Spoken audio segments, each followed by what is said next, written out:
Hi everyone, it's Katrina. From magical ruins on a coral reef to the oldest religious structure in the world, here are 9 unexplained wonders of the ancient world.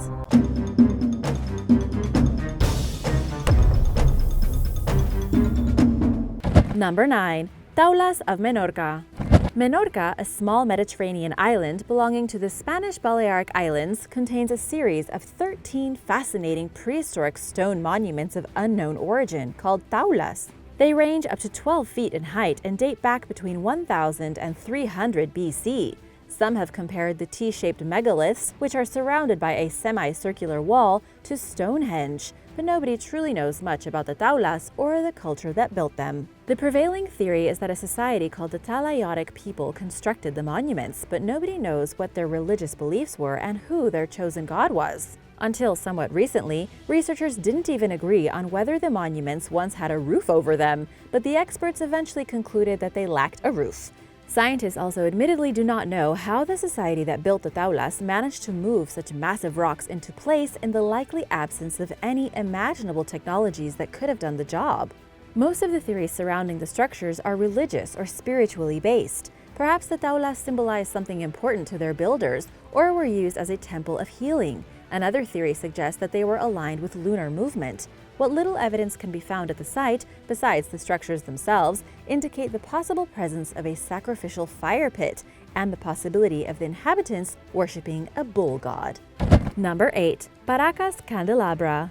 Carved 2 feet deep into a Peruvian hillside at Pisco Bay, the Paracas Candelabra, also called the Candelabra of the Andes, is a 600-foot-tall prehistoric geoglyph of unknown origin. Dating back to 200 BC, the most accepted theory is that it was built by the Paracas civilization, but that's another thing that researchers are unsure of. To some, the candelabra resembles a trident meant to honor the Incan creator god Viracocha. Others think it represents Jimson Weed, a local plant with hallucinogenic properties which may have been used for sacred rituals, and that the massive carvings served to guide people home when they were lost on the drug.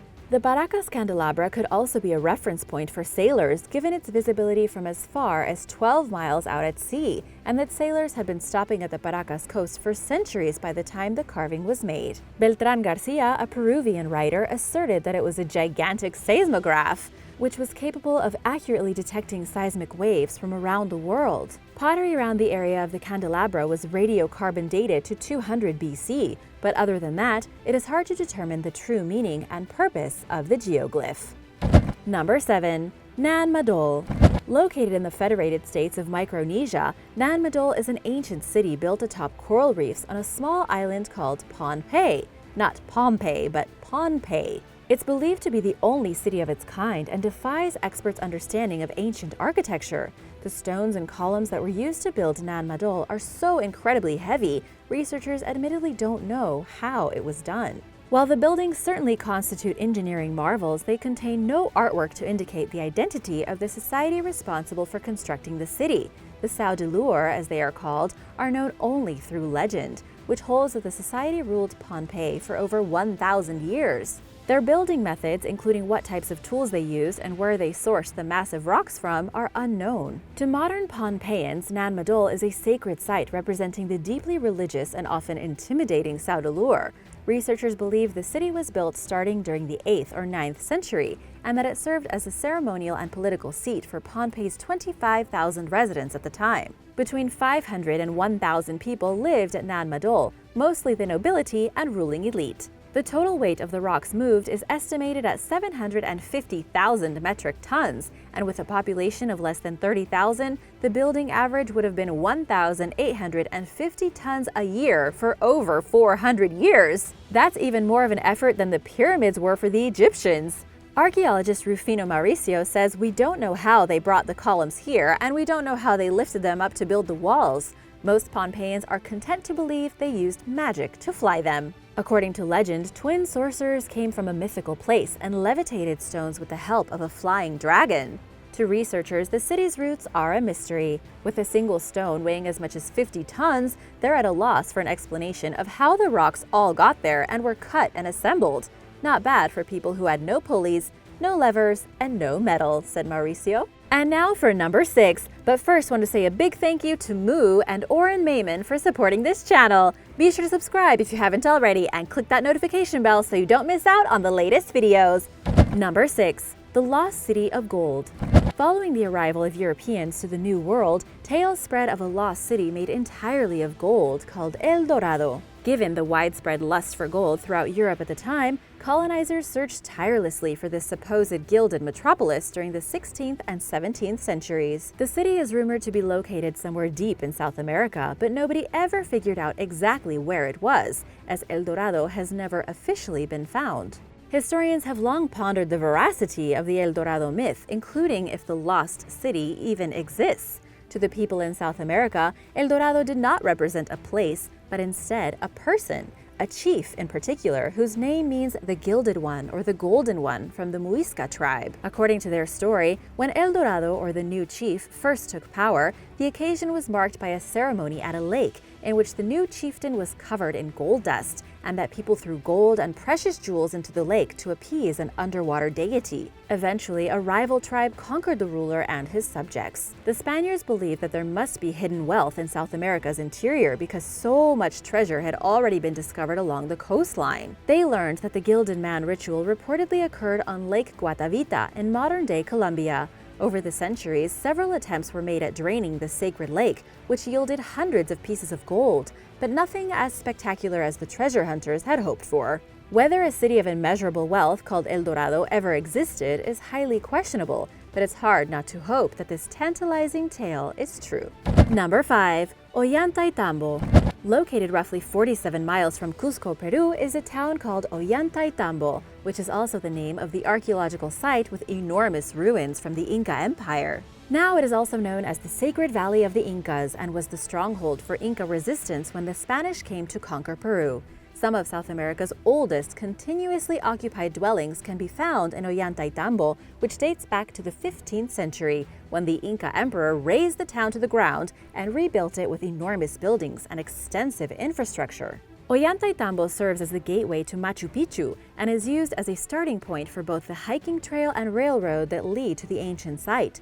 Perhaps because of this, many people overlook the significance of the ruins at Ollantaytambo, where there are impressive stone buildings, megaliths, irrigation systems, and more, including high-set platforms surrounded by large staircases, which were probably created as flat spaces for growing crops. The fascinating site sits over 9,000 feet above sea level. The enormous ancient complex is named after an Incan hero named Ollanta, who married the royal Inca daughter. The site demonstrates the Inca technical mastery with irrigation channels that are still functional today, and stones that fit together so tightly, not even a piece of paper can fit through. Experts disagree about the age of the mysterious ancient structures, with some believing it dates back 12,000 years, while others theorize that construction began sometime during the 1400s. Either way, the granite stones used for building these structures are cut, transported, and placed with such precision, it almost seems impossible to have been done with early stone-cutting tools, none of which were found near the ruins, and especially because it would have been difficult to come up with a tool hard enough for cutting granite. They are believed to have worked mostly with bronze tools, which are too soft to work continuously with granite. Researchers have established that the wheel most likely did not exist in the area when Ollantaytambo was built, begging the question of how the gargantuan stones were hauled down from the mountain they were quarried from, transported to the mountain the city sits on, and dragged up to the site. Some believe that the ruins are much older than the Inca and were built by other ancient people that had different technology. Ollantaytambo was abandoned during the 1500s after the Spanish arrived and subsequently destroyed most of the society's artifacts, leaving behind few clues to the unanswered questions about the city and the people who lived there. Number 4. Göbekli Tepe. In southeastern Anatolia, Turkey, lies the oldest known temple in human history, Göbekli Tepe. At roughly 11,500 years old, the stone complex predates Stonehenge, yet it contains evidence of architectural planning, challenging long-held beliefs among scholars about how ancient hunter-gatherers lived. Since its discovery in 1994, Göbekli Tepe has been at the center of much archaeological debate. Until somewhat recently, researchers believed that architectural planning methods such as floor plans did not emerge until much later in time than when the structure was built. Many theorize that these changes came with the advent of agriculture, when hunter-gatherers became farmers. In a recently published study, researchers Gil Haklay and Avi Gopher used a computer algorithm to analyze Göbekli Tepe from an architectural standpoint. They discovered that the structures are organized in a deliberate, planned way.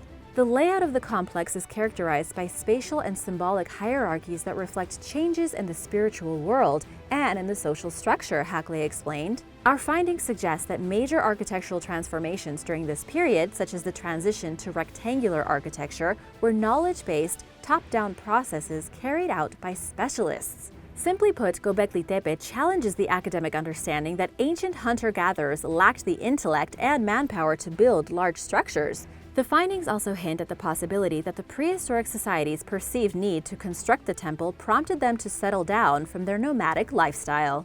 Number 3. Temple of Jupiter. The Roman Empire's largest sanctuary, the Temple of Jupiter, was located in Baalbek in modern-day Lebanon. All that remains of it today are 6 Corinthian columns attached to their entablature, or horizontal beam. This is because the temple was dismantled under the Emperor Justinian's instruction after being struck by lightning during the 6th century, according to ancient written records. The Temple of Jupiter once contained 54 columns, with each standing at nearly 66 feet tall and measuring 7.4 feet in diameter. The structure itself, which sat atop 3,000-ton stone blocks, was 289 by 157 feet. Despite the Temple of Jupiter's grandeur, it's largely a mystery to experts, who have long wondered who commissioned the monumental building, who paid for it, and why it's so massive. Writing for The New Yorker, Elif Batuman discussed a conversation with scholar Margaret Van Es, who explained that the Romans built the temple in 4 phases, starting around 15 BC, when Baalbek first became a Roman region. The presence of non-Roman architectural features, such as water basins and very high altars, suggests that locals used the Temple of Jupiter for their own religious reasons, in addition to its uses revolving around Roman beliefs. But researchers still struggle to untangle many of the mysteries surrounding the Temple of Jupiter, including the impractical large size of the stones that supported it. While academics continue searching for a logical explanation, conspiracy theorists have asserted that the stones may have acted as a landing pad for extraterrestrial vehicles. In other words, aliens from outer space. Number 2. Chachapoyas. Dubbed the Machu Picchu of the North, Cuelap was a pre-Incan walled settlement located on a Peruvian mountaintop cliffside and built by a mysterious culture called the Chachapoyas, also known as the Cloud People or Cloud Warriors. Construction on the difficult-to-access site began during the 6th century, roughly 500 years before Machu Picchu emerged into existence. The city also sits at a much higher altitude than Machu Picchu, at roughly 9,843 feet above sea level. Today, Cuelap contains the ruins of around 420 circular stone homes and other structures, and archaeologists estimate that around 3,000 residents once inhabited Cuelap. Little else is factually known about the Chachapoyas beyond what their architecture can tell us. The Incas conquered the ancient society during the 1470s, prior to the arrival of Spanish conquistadors who received the victor's version of the narrative. But our understanding of the civilization is evolving based on a 2018 study of modern Peruvians' genetic and linguistic history. For one thing, the Cloud People's fate may have been less tragic than the story told by the Incas reveals. In the words of researcher Chiara Barbieri, who spoke with Smithsonian Magazine, some of these historical documents were exaggerated and a little bit biased in favor of the Inca. For example, popular tales about the Incan conquest of the Cloud People imply that the latter's population was replaced completely. But Barbieri and study co-author Paul Heggarty, a linguist, found a small group of less than 10 people who spoke a distinctive dialect of the Quechua language family, which they believe is the local variant of the Cloud People's language. Moreover, the researchers found people who possessed a unique genetic profile unlike any other, including those of other Andean societies, pointing to the possibility that the Chachapoyas were not wiped out completely, and that the society continued after the Incas drove them from Cuelap. Further evidence suggests that they were not necessarily one united people, but that they lived in separate, loosely linked communities. Number 1. Ggantija. The ruins at Ggantija on the Mediterranean island of Gozo near Malta constitute the world's second oldest religious structures after Göbekli Tepe. Dating back at least 5,500 years, they're even older than Egypt's Great Pyramids. Local folklore holds that a giantess built the semicircular structures, which consist of 2 completed temples and one that was abandoned partially through construction. They're arranged in the shape of a clover leaf, with some parts of the building still containing traces of the plaster that was originally used to build them. The oldest temple was built sometime around 3600 BC, and all 3 structures were erected long before the advent of the wheel or metal stone-cutting tools. Little is known about the ruins at Ggantija, which underwent severe deterioration for many centuries due to neglect. Several features point toward the site being used for sacrifices and other religious rituals, including the presence of animal bones, a large stone near an entrance, which may have been used as a purification station, and the temple's southeast-facing position, which aligns it with the equinox sunrise. Researchers have little, if anything else, to go on in their quest to determine who built the temples and why. Who's up for a trip to Gozo? Thanks for watching! Be sure to subscribe if you haven't already, and if you liked today's video, let me know by giving it a thumbs up for more. See you next time! Bye!